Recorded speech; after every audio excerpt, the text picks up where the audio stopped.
Great. And get to the share screen here. I've prepared, like I said, I'm not an art person. I get really excited about making slides and things, but and it helps to connect too with these topics that we're speaking to, is to have this visual connection. So I'm going to hit present. Here we go. And so before we start, I'm going to take a few deep breaths. This is a 10-second little GIF of this beautiful image of this heart. And we're just going to take a few breaths together to synchronize our minds and hearts together as we come into this conversation. All right.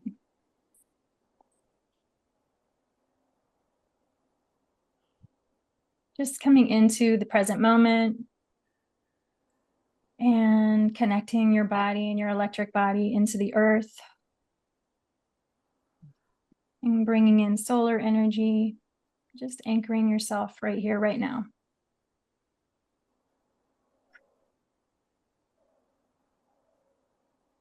Okay. All right, everybody.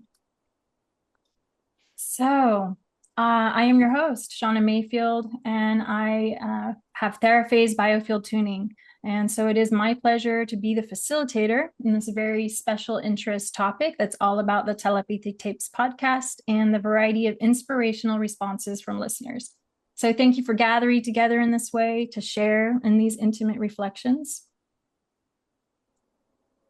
And I'm going to speak to the intention, which I sent you this in the email, but I'm going to voice it out there in the ether into the audience.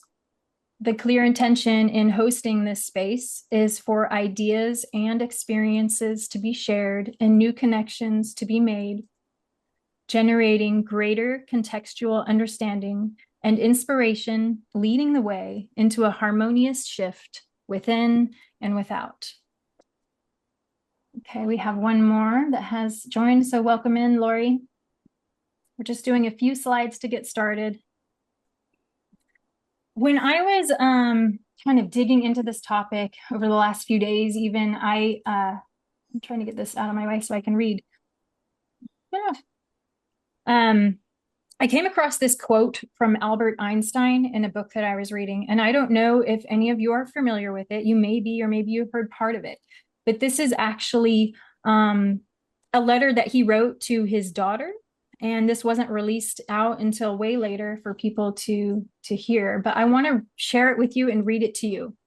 It's a couple of slides, but I think this really speaks to maybe the underbelly of this conversation and what's being coming out through this podcast, which is this universal force of love. So I'm going to go ahead and read this to you. And it's beautiful. I actually got kind of emotional, teary-eyed when I read this because it was so beautiful. I had not heard this coming from the Albert Einstein. All right. When I proposed the theory of relativity, very few understood me, and what I will reveal now to transmit to mankind will also collide with the misunderstanding and prejudice in the world. I ask you to guard the letters as long as necessary, years, decades, until society is advanced enough to accept what I will explain below. There is an extremely powerful force that so far science has not found a formal explanation to. It is a force that includes and governs all others and is even behind any phenomenon operating in the universe and has not yet been identified by us. This universal force is love.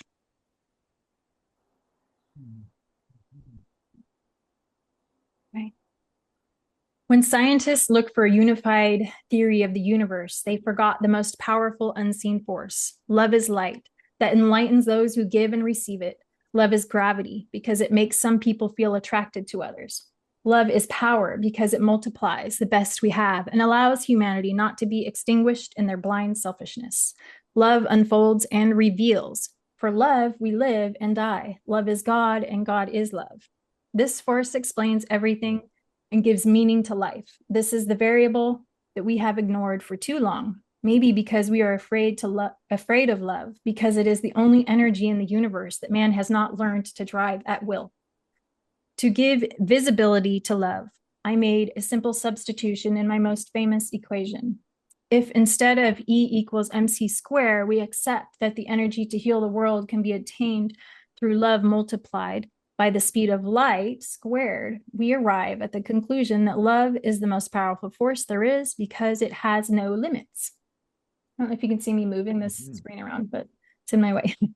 After the failure of humanity in the use and control of the other forces of the universe that have turned against us, it is urgent that we nourish ourselves with another kind of energy. And there's one more slide to this quote. If we want our species to survive, if we are, my thing is not showing, whoops. Oh, go back. I can't see behind that. If we want to understand the meaning in life, if we want to save the world and every sentient being that inhabits it, love is the one and only answer. Perhaps we are not yet ready to make a bomb of love, a device powerful enough to entirely destroy the hate, selfishness, and greed that devastate the planet. However, each individual carries within them a small but powerful generator of love whose energy is waiting to be released. When we learn to give and receive this universal energy, dearly Cyril, that's his daughter's name, Cyril, we will have affirmed that love conquers all, is able to transcend everything and anything, because love is the quintessence of life. I deeply regret not having been able to express what is in my heart, which has quietly beaten for you all my life. Maybe it's too late to apologize, but as time is relative, I need to tell you that I love you, and thanks to you, I have reached the ultimate answer. Your father, Albert Einstein.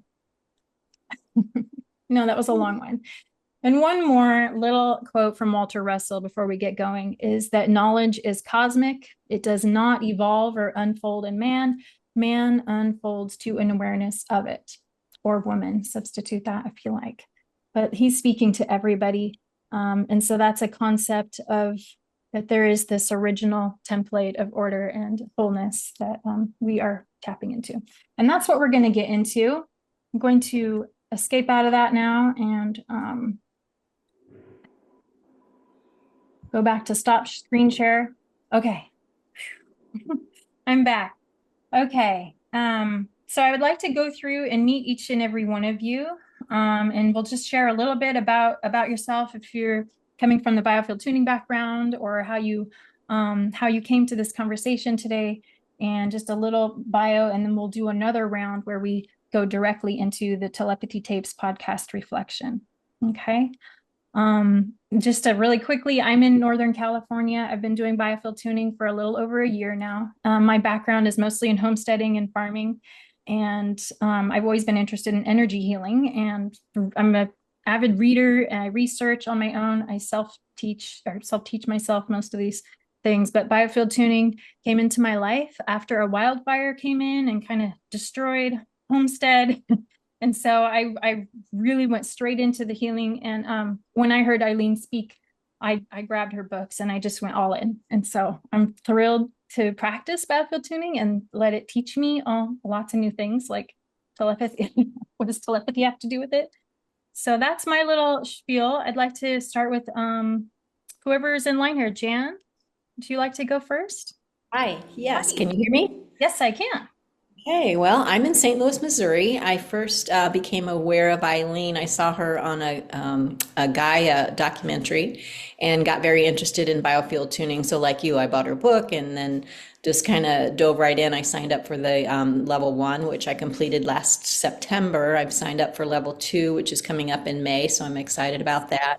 My background is in massage therapy, and I specialize in lymphatic work right now, but I'm going to be adding biofield tuning to my offerings in my office as soon as I finish level 2. So I'm still practicing and learning and getting the feel for using the forks, and but I love this modality and just very interested. And I saw your post and listened to a couple of the telepathy tapes, and I have a friend who has a son with autism, so they kind of interested me to listen to that. And hopefully when I get up and running better, I'll be able to work with his son and maybe others with autism and just see where it goes. Oh, beautiful. Yeah, I love that. You have that background coming into it. That is something that's so great with the tuning work, is that it fits right in. If you have a practice already working on bodies, it's pretty easy to get in there with the tuning forks too. And yeah, so it's wonderful. You know somebody that this may benefit directly. And were you doing did you learn in person or did you do it online or I did in person, in so the person? level two Cool. is going to be in person too. So Good for you. had Well, a very welcome. profound experience when we have in that level one, you have an experience or an opportunity to give a session and receive a session. Mhm. And when I was receiving my session, I was just barely into it and I started laughing. You think of it having an emotional release as tears or Hmm. something like that, and for me at first I was like, oh, be quiet, he's trying to work, yeah, but it just kept it just to the point where I was belly laughing, and then of course everyone Okay. in the room started laughing, Oh, and this went on for several contagious. minutes, and finally I kind of got control of myself and thought, okay, I'm ready.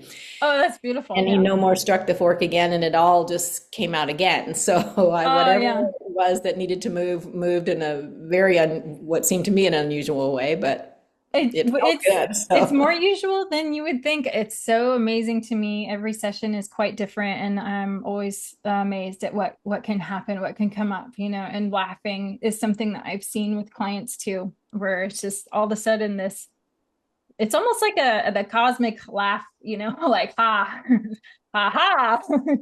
Oh, okay, I get it.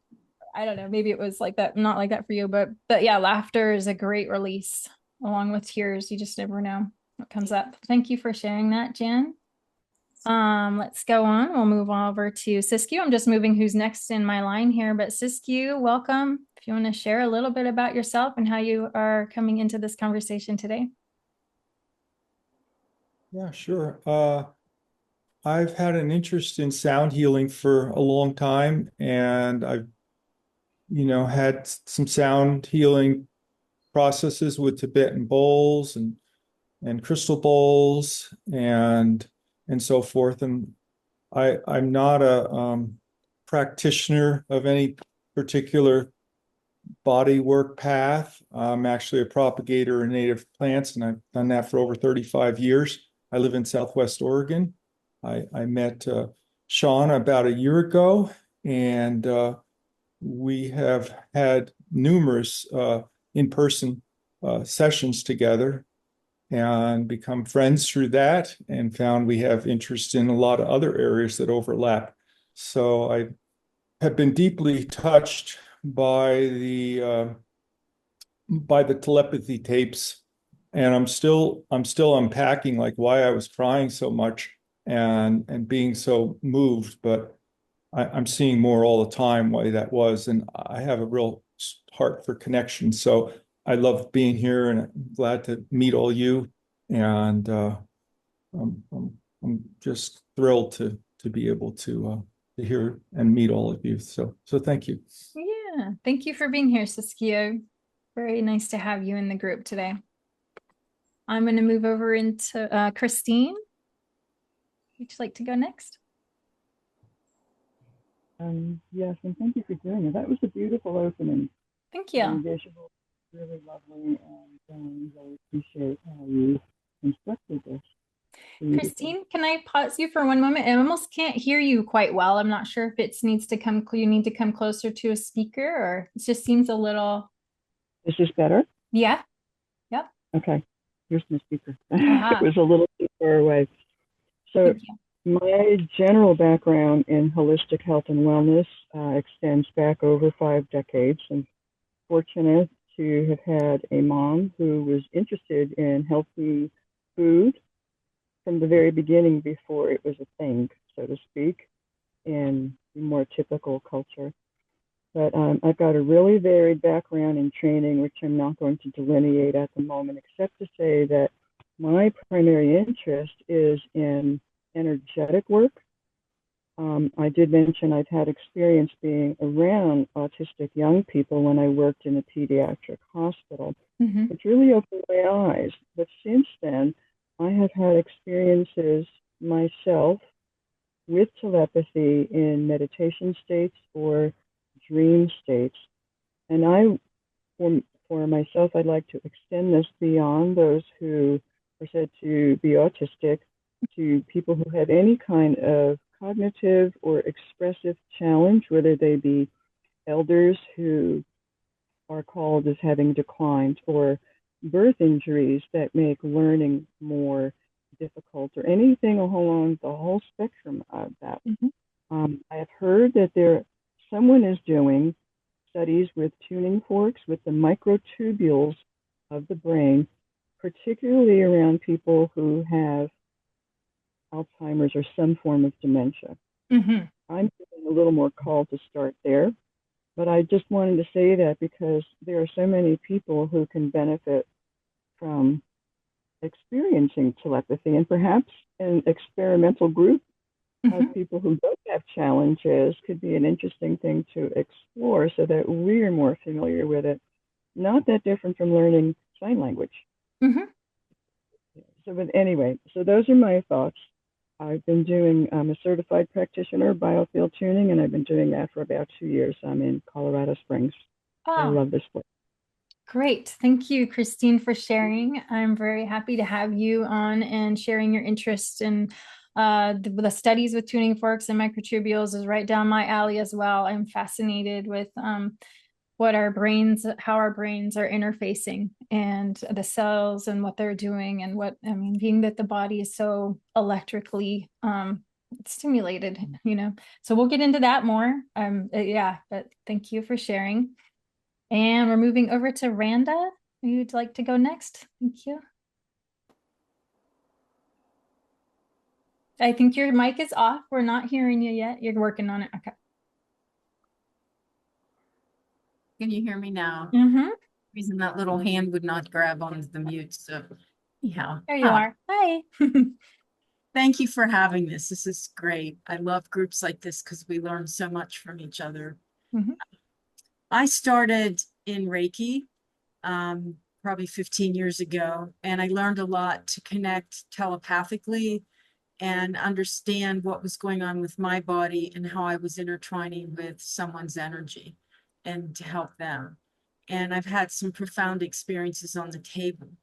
And I'll get into more stories later, but I heard about this software that showed the etheric layer of the body, and I was enticed to buy the software because it showed before and after Reiki sessions because people didn't believe in it. And when I went there, one of the teachers, who's no longer with Biofield Tuning, was giving 10-minute demonstrations on each person that was in the audience. And I was the last person, and I had a profound result. And I said, what is this? I've had sessions with tuning forks, but nothing like this. So off I went to classes. This was before pandemic, so it was all in person. And including the first, now there's a level 2, I guess, that's out. But just playing with it a lot between group sessions and people, and the tapes have it just zips everything together in one package because we know all this is true. We work in it. And so it's just a pleasure to sit and talk with it. I have 5 more minutes left on the episodes. I've been jamming. It's like, wow. No. Yeah. What are you on the last one? Yeah, I have 5 more minutes to go, and I had to stop because we were going live. Oh boy, right. So it's fresh there. They're so they're one after the next. When I was listening to them too, it was just like we gotta listen to the next one. And my husband and I listen to them in the car. We drive a lot. It's what we know. I think we all have that knowing in us, but it's just the point of hearing it and knowing that there's so many out there that are in agreement. So yeah, you're welcome. Thank you for being here. Yeah. All right. I'm out in the suburbs of Chicago. I forgot to share. Chicago. Yeah. Great. From all over. Love it. Lori, welcome. Hello. So what we're doing is just giving a little introduction, where you're calling in from, and what brought you into the conversation today, if your background a little bit, just a mini bio. Okay. I'm in Lancaster, Pennsylvania, and I am a biofield tuner, and my practice is called Vibrational Sound Therapy Center. I also do lots of other things. I'm an artist and a very serious beekeeper. And I am actually just setting up for a sound meditation that starts at 5. So I may come and go from your screen, but I'll be trying to continue listening and being present great. Until I can't anymore. And yes, as soon as I heard the podcast, I had to rapid fire through all the episodes, and I just keep doing that, going round and round. And my brain, same thing. I think someone else mentioned just like tears, and it just it hit home. So yeah. Great. Great. Yeah. Thanks for being here, Lori. And yeah, if you need to kind of pop in and out, no worries. I appreciate that you putting attention here in this space. We're going to get into some ideas and just sharing of what we, maybe some solutions, even some different, see what we can generate out of this discussion. And Anne, it looks like you're coming up next here. Yeah, hi. I'm in Montpellier, France. Oh, right.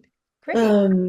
Let's see. Yeah, biofield tuning. Yes, that's what I'm trying to get I mean, I've got my practitioner level 3 training, but getting a practice going here in France is not an easy thing to do. It's even less known than in the States.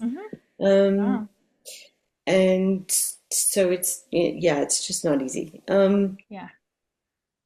All the materials are in English and, translating and all that. So yeah, it's really not an easy thing.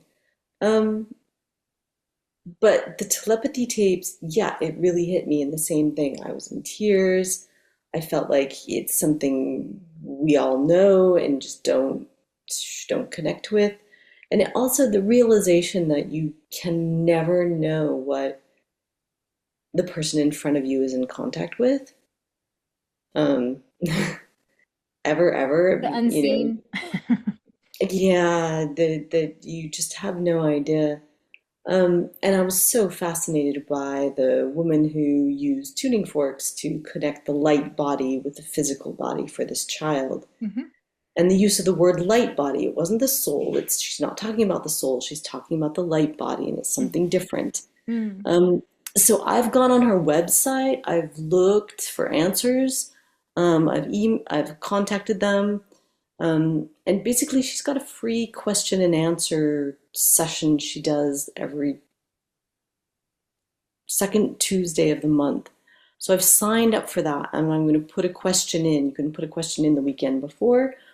So hopefully I will get an answer or some answers as to what frequency she was using, what sets of tuning forks she had, and what was she up to doing that. Because I'm so completely curious. Yeah. Great. And is this something that you signed up through Kai Dickens' website, like on her Telepathy Tapes podcast website, or? No. The woman's name is mentioned, Susie Miller. Oh, Susie Miller. Okay. Yeah. So they mention, because Kai always talks about who she's talking with or working with. So I had to redo the tapes a few times and get Susie Miller. So I found Susie Miller's website. Right, yeah. And her website is actually amazing. All the things she does. Because I did something similar where I was like looking up the people she had on just to kind of say, well, look into them a little more, But yeah, it's great. Thank you for sharing that. Susie seems to be a powerhouse of her own. There's so many pieces in it, and people that are taking it and going in different directions and doing a specific type of study. Yeah. And so I'm with you on that. As far as the tuning forks go, they didn't elaborate at all on what was going on with that. And so that left a lot of questions for tuners in particular who are interested in helping out. And so we'll talk some more about maybe some ideas, even if anybody else wants to share that. I have some thoughts on it myself, but yeah, thanks for sharing that, Anne, and thank you for being here. I think we have everybody. If there's somebody that I don't see that I missed, please just jump in there. But So otherwise, I think we've kind of touched on some of the subjects really that we're going to get into, but I'd like to go back around to start with Jan again, and we're just going to touch back on the subject a little more deeply. And you were saying that you have somebody that it's in your family that you want to work with, and then are you maybe bringing that out into your practice as well? Are you thinking about maybe reaching out also to people that are in your local community that work with autistic people, or I hadn't really thought about that for sure. I just, like I mentioned, my friend has a son who is autistic, and I hear so much about autism, and it's so prevalent in our society. But I don't really know other than this young man. Specifically in my world, who have been diagnosed with autism. But like I said, it's so prevalent in our society, and definitely, would be open to helping people once I'm up and running in my practice, for sure. Yeah. Maybe it's easy if maybe if I open this up and just make it like a conversation instead of going around too, if people want to just jump in with something, and I might lead this off with a conversation about the tuning forks and what my reflections are on this, and how we might approach it. I don't have a clinical background working with autistic people or in that setting at all, really, but I was just leaning in on maybe what Eileen might say, right? Which is that the foundation and the fundamental biofield is teaching us to trust our intuition and to try to be very curious and open to see what wants to happen in any particular situation. So that's one thing. And then the other thing would be that there seems to be a particular desire, intention, and purity of heart, or something that connects a person to wanting to do this type of work and working with these individuals. And so I think that would be also pretty basic in establishing that trust line with them. I mean, they're reading your energy already. They're reading all of that information about you. So of course, that's kind of a given. And then also I had the thought that that they really are, if we turn it around, and maybe there's a way when we start learning the language that they can teach us how to tune them. And so every situation, every person and frequency, it may not be a textbook thing that's set for everybody. Maybe we can use the foundation of a standard biofield tuning session as a framework, but that it might go in a totally different direction based on their interaction and ability to teach us. And then I also had the thought that it may be similar to how we work with children and animals, in that it's a lighter touch. It might not be the same kind of tuning session where we're really going into the timeline for that deeply, but more just these basic Earth star, Sun star adjustments and opening central channel. We can just start light and kind of let them guide the session in a lot of ways, and let us know where they're at. And then playing, of course, playing with sounds and tones, letting them interact. I mean, like I said, I haven't worked with them before, but so it might involve also, of course, the parents, their main support person that's with them, just to have a group, obviously, kind of a setting. So yeah, the techniques would develop just through that type of curious play. I think that's pretty much my thoughts on that. And then one other cool idea I had that might be something that we can do is create our own hill, so to speak. And if we create a space in the ether, this non-local space where we are having this super clear intention of making a sound healing space telepathically in the ether, where they are invited to come in. And so that way, I know a lot of people want to connect to the hill and whatnot, and there's probably, not that there's anything wrong with that, but it just gave me the idea that, well, maybe if we create a space and sort of put that light out there, and then get together and do tunings and just create a sound space for them to come into willingly, see what happens. It's super experimental. But yeah, so that's my ideas there, and anybody can jump in and share from this point anything that comes up. Yes, I can. I have reached out over the last 2 years to many people who are already working with various categories, groups of people who need support. And some of them have been psychologists or educators or other therapists. And I have offered to them a free introductory session so that they would have a sense of experiencing this work, and then to see if I could offer that to their other staff who support people. So I've been clear that I'm not there for their clients. That could come in later, but it has gone nowhere. I think that I don't know what it is. The other issue in this state is that when you don't have licensure, so for example, you asked where is the real heart? For me, it's babies and children, but I'm willing to work with all.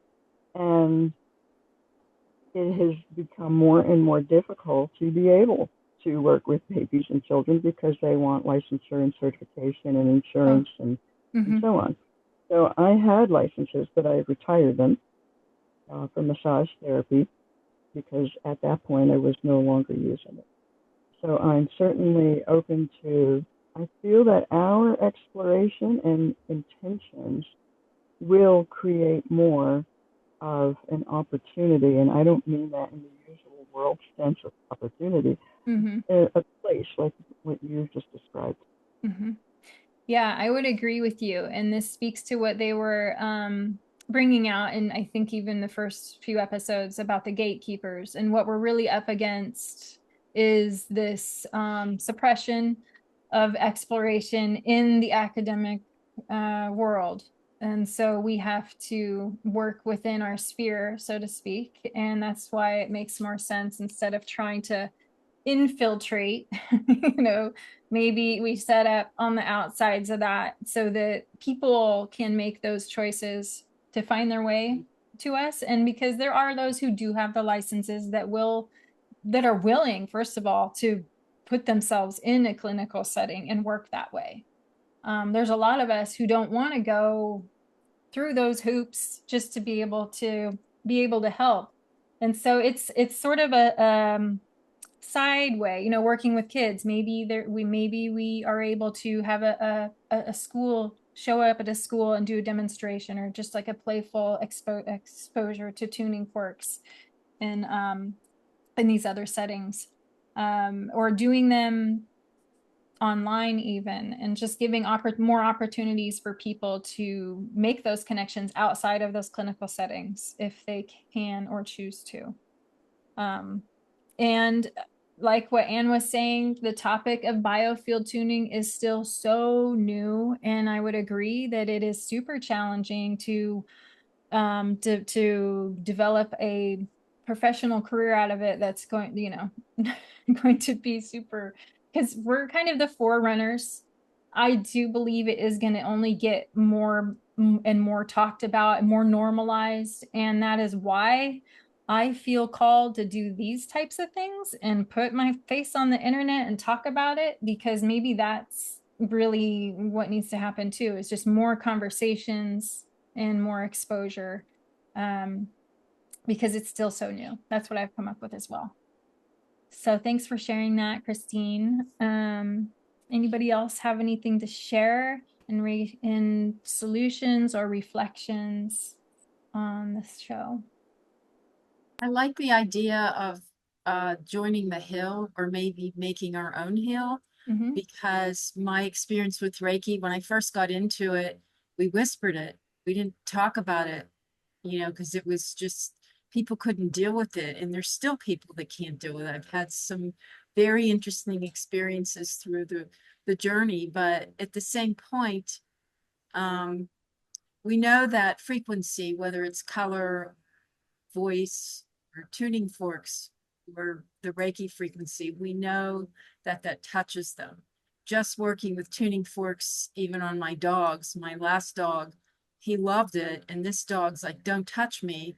But I have a monthly group. There's 6 of us in this area. We get together and give sessions to each mini sessions. We just have somebody lay down. They get like 15 minutes of tuning them. And my friend can touch my dog with the tuning forks, but he won't let me. You know, in working with children, even with Reiki, and just them explaining it in the tapes of, you know, you have to be careful because people don't understand what you're doing and what are you doing to my child. And I think I'm curious in the realm of not necessarily doing a session for an autistic person, but developing the telepathy. So if I can develop that, a session would be much easier for their ease. And I have been in a group. When I was in Reiki, my teacher was actually a psychotherapist, and she started once a month. We would volunteer as Reiki practitioners, and we'd sit around the perimeter of the room in a chair and just beam Reiki. And the families would come in with their autistic child. Sometimes the social worker was with them. And she was following by chart and finding she was having breakthroughs with just the vibration and the frequency of the Reiki. It was fascinating to be a part of that. And then when I moved to the Midwest, I was invited to a group, and they basically, there was pediatricians and massage therapists. And I mean, I came as a Reiki practitioner. There was like, you name it, naturopaths. They wanted to come together and create a program for the school district because they were putting these kids in special education and they were too bright. And so the one couple actually took their child out and homeschooled. He was at the time 18, and he was sought after from colleges because he was so bright. And she said if we would have left him in the general school district, he would not be where he is today. And the tapes just, you know, glorify that because they're here to teach us. And it's really, I don't know if you're familiar with past life regression. Had a life between life regression, asking why I came here in this lifetime. And my message was to come here to spread love. And here we are working for this. This is working for, that's just what my heart feels. I just, you know, we could even do a group tuning together, like at a specific time, whether it's here or, you know, just a specific time of day, and group tune on the hill. I mean, you know, it's just, I love that idea. Okay. I like it too. I'm all in with that. I mean, and if that's what one of the seeds that sprouts out of this conversation, that's super lovely. And it's also a place where we can practice our skills of exercising that muscle of connecting in that way. I love that you say being curious, because that's really what it is, what we do with the forks. Yeah, it's a requirement. And if you're not curious, then it's not that skepticism is bad. And I'll give you a little story of what I do with biofield tuning, because getting into that and working mostly from a distance for the last year, I have a very skeptical mind, and I like to know how things work and whatnot. But I want to do biofield tuning from a distance. I know it works, you know, I need to understand this. So my little myself that gets all, how is this working? I don't know if I'm doing it right or what's going on. I put her in this like student chair, those little like elementary school chairs or whatever, and give her a desk and a notepad and just listen. Let's see what's going to happen. Let's just see what happens. Oh, okay. It's a study. We're going to experiment. Okay. And it quiets that part of my brain that is just like getting in the way. And so what I found, as soon as I did that, it's just, I don't even have that glitch anymore. And so it's sort of opened up. Like I said, it's sort of a neural pathway or something going on in the brain there that it just allows connection to happen quicker. And I've been loving the playfulness of it, because my imagination is off the hook, and so is my curiosity. And so, it's just like nothing can hold it down anymore. I was telling my husband that the other day. I was raised from birth in a very constrictive religious framing of mind, and so once I took off that, it was just nothing, and I can explore. And so we should start a group. Anybody that wants to be involved, we'll go ahead and make that happen, and we'll practice this ability. And the other thing I would say about that, in my little brief rabbit hole that I went on about 30 minutes before I started this Zoom, was that what's going on in the brain is we have mirror neurons that are involved likely with our telepathic abilities, and the parahippocampal gyrus, which is part of the limbic brain.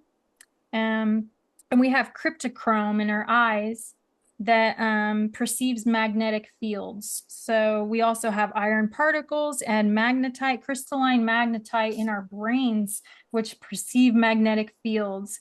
So anybody can tap into that. We all have the same, brains. We just have different software maybe that's opening up different parts of the brain, but I think we have access to it.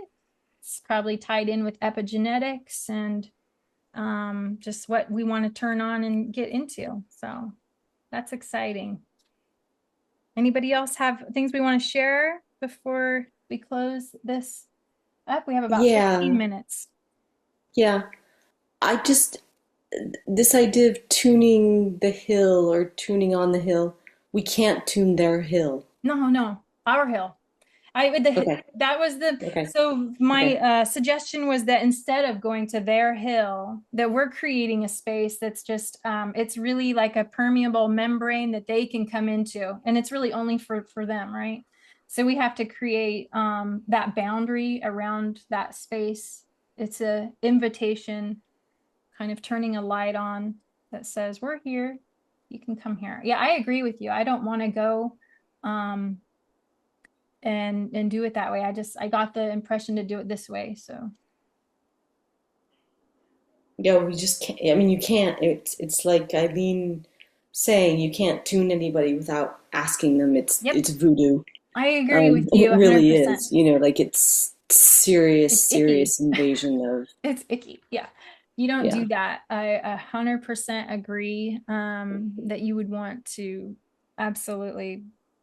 Their place is protected as well. It's just that in the episode, or Dan, who's just a regular guy, did make a connection to the hill. I don't know if you've heard that one yet.